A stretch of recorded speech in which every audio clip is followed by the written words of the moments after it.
DbD is a game with a lot of problems and a lot of controversy. However, one thing I think goes underappreciated in this game is the character art direction. It's no secret that Behavior loves to pump out skins regularly among the DbD cast, especially among the original characters. How those skins get distributed is up for debate, as fan favorites like Legion and Fang, for example, are notorious for how often they get new skins in collections and events. It makes sense though, as those are popular characters, so if you're upset that characters you barely see like Hattie, Gabriel, Jonah, Hag, or Twins don't get any skins, why don't you go get their pick rates increased to show that there's a demand for them? High pick rates say a lot. It's the reason Sable has gotten so many skins since All Things Wicked dropped last year.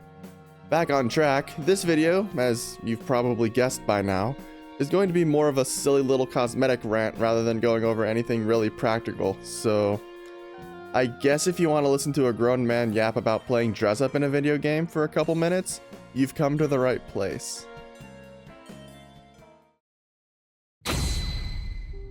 Cosmetics are a massively important part of video games. They allow you to add personal touches to your characters and show them off to others. They're often additions to a game rather than being obtainable normally, and it's how countless games, especially free-to-play ones, get extra revenue. DbD is no different to this, and even though cosmetics in this game can be a bit pricey sometimes, especially one particular skin that we'll be talking about later, we clearly don't have a problem with that because we keep buying them despite how much we complain about it. Both roles have 3 cosmetic slots to pick from, a head slot, a torso slot, and either a leg or weapon slot for survivor or killer respectively. There are a couple exceptions to this for killer. Dredge doesn't have a physical body, so their head slot is instead reserved for their left arm cosmetic, while the head is their body cosmetic. Additionally, the upcoming killer, the Ghoul, does not have a weapon slot, instead following the survivor cosmetic selection and having a leg cosmetic. Also, fun fact, we're getting Rise as a legendary skin when he drops, so I will probably end up buying that one immediately. As I stated at the start, survivors typically get skins depending on who's popular, so that's why you often see characters like Kate, Fang, Nia, Meg, and Michaela get so many skins compared to some of the lesser played characters. However, survivors are all basically just skins of each other at the end of the day, so your cosmetic selection as survivor is ultimately going to come down to which survivor looks cool to you and what they offer for cosmetics. If you watch, like, literally any video I post on this channel, you often see me as Alucard when I play Survivor, with a couple exceptions here and there, mainly for archive reasons. Back before Castlevania solidified my Survivor main, I initially played Vittorio and Cheryl, then switched to Nicolas Cage and Sable once those two dropped. Then Castlevania came out, and once I saw Alucard as a skin for Trevor, there wasn't going back. I do plan to cover the Castlevania chapter in general at some point, because while I'm not a fan or familiar with Castlevania as a property, it was one of the best licenses DbD has ever gotten in my personal opinion. Hell, that chapter managed to get me to start watching the Castlevania Netflix series. Back on topic, one of my favorite things to do in DbD is to hop in the shop, pick a character, and start mix and matching different cosmetics together to create something I like, whether it be from personal taste or I'm trying to follow a theme. Hell, if I like the cosmetic enough, I'll fork over the money and get the set and rock it in my games. A good example of this was back during Twisted Masquerade. I decided to make my own anniversary skins for my killers as I was unlocking their masks. And I ended up making this for Plague when I was making hers. I ended up liking it so much that I handed over the Eerie Shards and Oryx cells for it, and now I run it whenever I use her. Only with the Gumball Machine weapon instead of the matching sensor because I'm a sucker for the candy weapon skins. Likewise, I also like challenges when I'm creating personal skins.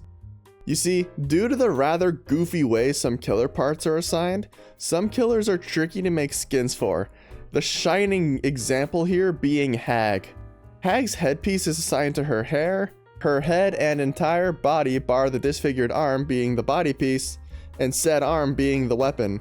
This, in combination with her having a bunch of varying cosmetics, means that making a coherent skin for her out of different set pieces without making her look like an affront to God is really hard.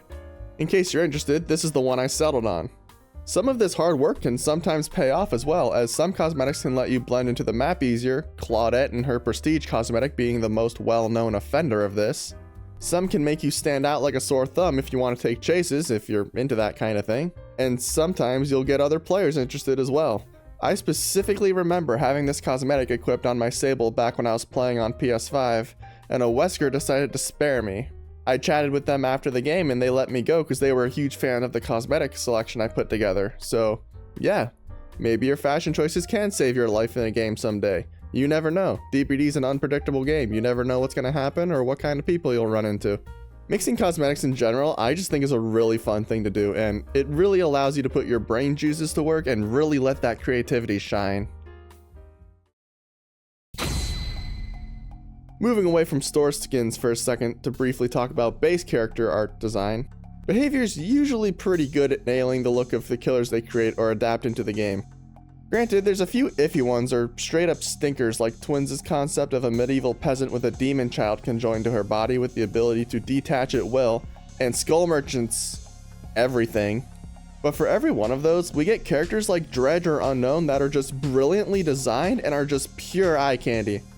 I am extremely biased towards Dredge because it was and always will be my favorite original killer due to the concept of it just being an all-consuming fog that represents overwhelming amounts of grief, corruption, and malice, just being incredibly interesting to me.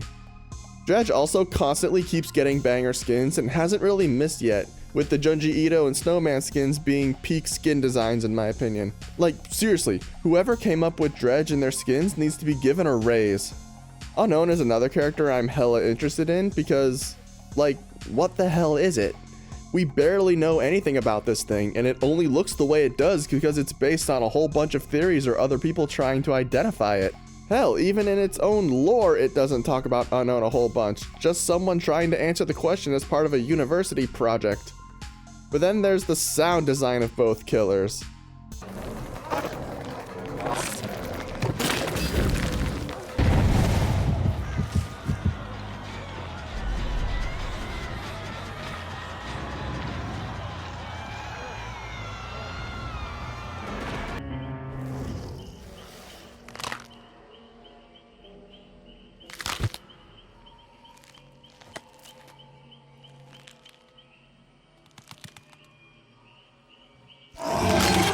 I lived in dungeons long forgotten.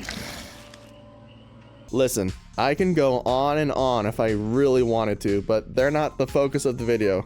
The point I'm trying to make here is that even though not every killer design hits, there's many others that look great, some even being enhanced by their bloody cosmetics after hitting P6.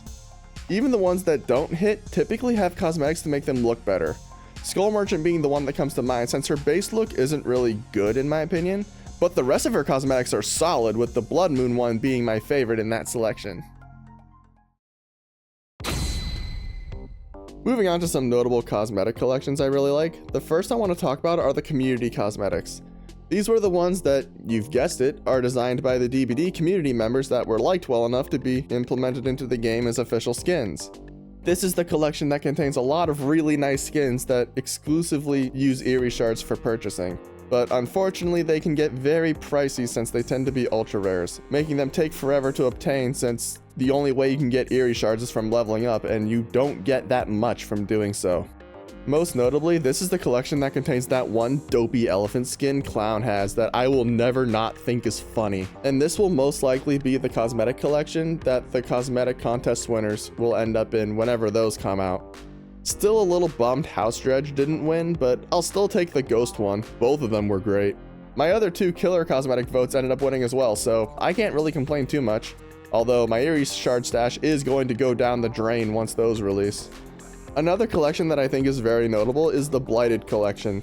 These all consist of survivor skins where they look like lab assistants with blight serum dusted on their outfits, while the killers have it injected into them and they all look deformed as a result. These cosmetic sets tend to get new additions every Halloween, and the reason why I find these notable is because it creates a discussion over just how powerful blight is.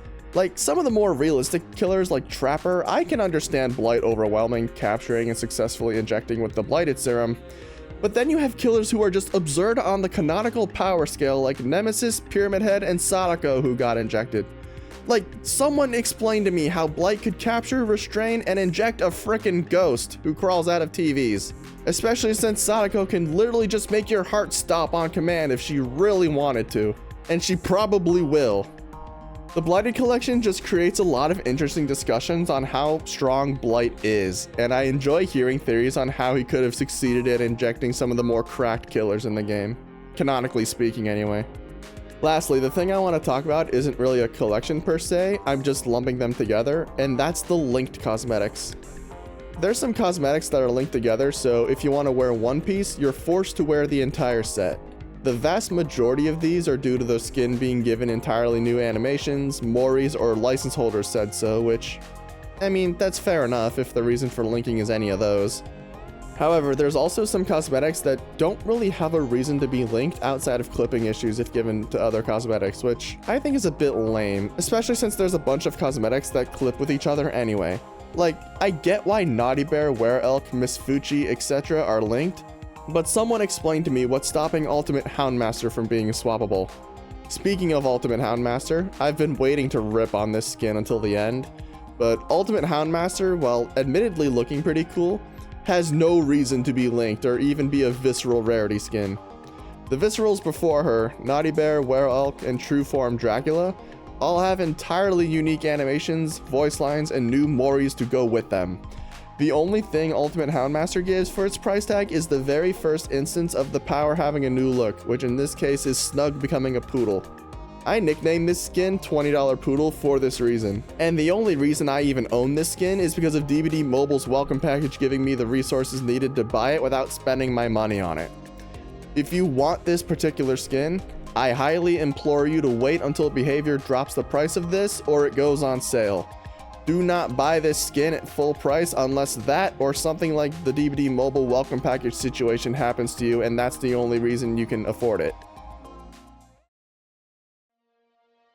Skins in DbD are a little bit divisive. Some people have different viewpoints regarding on who's getting skins and who isn't thanks to the character pick rates, while others are fine on that front and are more focused on creativity and quality. Cosmetics are great for showing off a player's personal taste, and there's a massive amount of combinations for either side to mix and match to their heart's content. Additionally, some cosmetics tell stories in their descriptions, letting you learn more about the killer or survivor you're playing, if you're into that kind of thing. Overall, while cosmetics in this game can be quite pricey sometimes, they would definitely make the game worse if we didn't have them. If you enjoyed the video and you want to see more, check out my DbD playlist in the description, and feel free to share with me what cosmetic sets you like to use in your games, make for the hell of it, or what kind of skins you'd like to see on your favorites someday. With that in mind, cheers!